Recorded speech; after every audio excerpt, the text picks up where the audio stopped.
Hey everyone, it's been a while, hasn't it? Well, today, as a birthday gift for myself, I'm going to be covering the In the Dark / Louise Paxton videos that were released of April of 2007 to July of 2007. Now, before we begin, I wanted to say this had the same effect that Blair Witch had when it first started. People believed it. And I don't blame them. In my opinion, it's extremely well put together, and, well, you'll just see. Let's get to the kills. The series begins with the first video on the Louise Paxton channel, where the blonde girl, Louise, is leaving Norwich. Louise picks up the camera and introduces us to her school friend Helen. I'm sure she'll be important to the story, right? Right? Well, anyways, Helen's here because of Louise's car broke down before her move, and Louise is too scared to go on the train by herself. So, Helen's here for emotional support, I guess. Anyway, selfie time! And now Louise is off to London. Bye! The second video on the channel is a tour of Louise's new apartment. So, I'm here in my new flat in London. Flat? Yeah, I mean flat. I forgot she was British. Louise shows us her bathroom and a little alien toy. And adorable fishies. But other than that, that's really all for her second video. As a matter of fact, the rest of the videos before the unnerving ones are really just a slice of Louise's life. In one, she shows off a Scooby-Doo soap dispenser, and in the next she's talking about her ex-boyfriend Joel, and how she feels she's losing all of her friends. And this video is actually sad. I can just feel her emotions she's going through, lowkey. And then she has another video about her late grandmother. But enough of that sad stuff. Let's take her using a stepper thing. How about her squirting water out of her teeth? Actually, that water squirting video is the last normal video on her channel, as after that, we get... Now we have officially entered the stalker videos, and trust me, there is a lot of them, and it'll take too much time for me to just keep on naming each video after each. So for now, I'm just going to speak of the videos as if they aren't videos, but just one continuous film. Got it? Cool. So the stalking part begins with Louise telling the viewers about what she thinks is a stalker stalking her. Apparently this has been going on for 2 days and she's just now getting to documenting it. Louise shows us where the experience she had with this stalker happened, and she starts saying that she tried contacting the police, but they refused due to lack of evidence, and that she ends her recording after. We pick up to Louise panicking, saying that the stalker is at her flat. She tries calling the police, but the battery dies on her phone, once again showing us why landlines should still be a thing. Hashtag landing my line. She zooms in on the stalker, and it's quite the unnerving sight, as you can see his silhouette peeking through her window. Spooky. Louise grabs a knife and opens the door, only to find that the stalker disappeared. I'm sensing some paranormal activity going on here. The next day, Louise is talking about the experience and says she doesn't think she can take the video from last night to the police. She addresses some hate comments and this weird slow motion thing happens. Yeah, Lizzie's gone off to do a trip. Not sure what that's all about, but it happens a couple times in the series. A few days pass and now Louise is talking about a suspicious cold spot in her room. So when I get it over there, it's like normal, fine. When I get up over here, always a lot colder. And the comments under the video babble about it being paranormal or something. I don't know, I'm no scientist. Speaking of comments, Andrew Call, the director, said that to avoid people saying that the series was fake, he set the comments to verify only, so that way he can look through the comments and choose which ones that are actually falling for the trick and add more into the immersion. This is also why all of the videos have very little comments. I just thought it was cool. Anyways, we are right back to the stalker stuff when Louise wakes up in the middle of the night saying she heard a noise. She sits in silence as faint rustling noises can be heard in the background, so she gets up and tries to capture what's outside, but she ultimately captures nothing. There's a faint screaming coming from inside her flat, which is all sorts of scary, and she tries to capture the stalker again on camera, but still gets nothing, so she stops the recording. She doesn't put the camera down for long, though. She puts in a new tape and goes to bed as the camera records the outside. Though, still, there's nothing, except for like one particle, but we'll get to that later. The next night, Louise is staying up to catch the stalker. Louise thinks she saw something in the recording, and that something being the camera moving. But as she tries to rewind it, she loses the remote. She looks under the sofa for a remote, but instead she finds a child's shoe, and the shoe has a name, Amy. This obviously freaks out Louise, as the only other living thing in her house is a cat, and perhaps a stalker. Though she brushes it off as the shoe got stuck under the sofa in her removal van when she packed up her furniture. And then she puts the camera in her window again to catch something. But instead, a door that was previously closed opens, and Louise sadly does not catch the stalker on camera. It's sunrise now, and Louise has stood up all night trying to catch the stalker, but she informs us nothing happened, other than her finding a shoe. But at least she can get some sleep finally.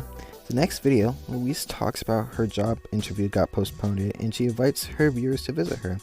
I actually kind of feel bad for Louise here. I know it's not real, but I don't know. I just kind of feel bad. I was really looking forward to getting started, but yeah, I'm getting a bit itchy, really. The next few videos on her channel was her sitting down and thanking each and every one of her subscribers. JD Believe, Jammy Jam, her making a time capsule, my object, which is the newspaper, just because it has the date on it, so Wednesday, 16th of May, 2007. Replied to a channel called JD Believe, who said he thinks that particle was a ghost thing, though she says it was probably something else. Also, replies were a thing on YouTube back in the early days where you can like reply to videos and stuff. I guess the Martyr Day equivalent would be like a stitch on TikTok. Oh yeah, there's also this.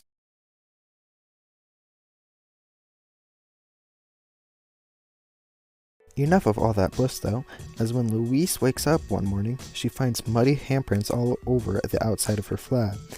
And these handprints are a little too big to be hers.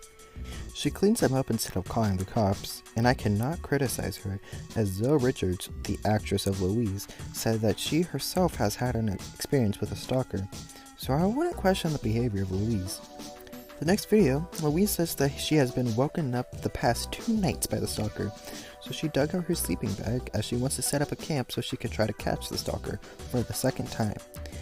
And we catch up with Louise when she picks up the camera from her window, and everything that happened last time happens again.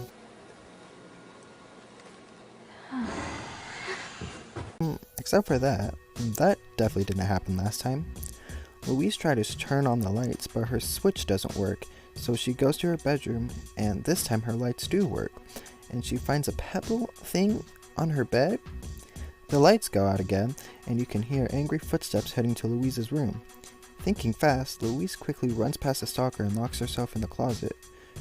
We cut to the next morning, and Louise has her room blocked by a chair, which I kind of found quite humorous. Louise grabs a knife and tries to build the courage to enter her room, but she ultimately backs down and ends the recording. The next day, Louise decides that it's time to enter her room, and so she does with a knife in hand, and holy moly, her room is definitely not how she left it. Her bed's a mess and there's mud everywhere. Louise finds a wallet on her bed, and since maybe she could commit identity theft and move to a new location, she takes it.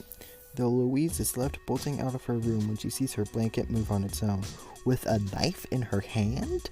People really don't know safety measures.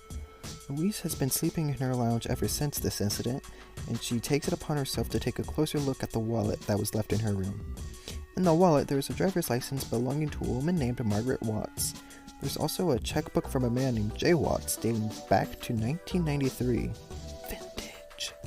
There's also a photograph of the Watts family. It looks like a man, woman, little girl, grandparents, and... I wonder... Louise calls Jay Watts thanks to the number being on Margaret's license, and when Louise tells Mr. Watts that she has his wife's wallet, he's in utter disbelief. Look, I don't know who you are or what you want. I found, My wife disappeared 10 years ago. Yeah, Margaret has been missing for 10 years? I'd be shocked too. Watch tries to set up a meetup, but Louise hangs up. A couple of days later, Louise is documenting on the fact that her door has been unlocked even though she locks it every night. She finds her house key, and as she holds it in her palm, it starts to move on its own. Spooky! The next video, Louise puts everything she found from the stalker on her bed, the wallet, the shoe, and some questions she's written down on a piece of paper. Yeah, I don't think he's going to answer all of those. Louise takes her tape recorder and asks her questions, hoping that when she replays the tape, she'll get answers. Well, she replays the tape, but doesn't get answers. Until she ups the volume and she hears a voice say,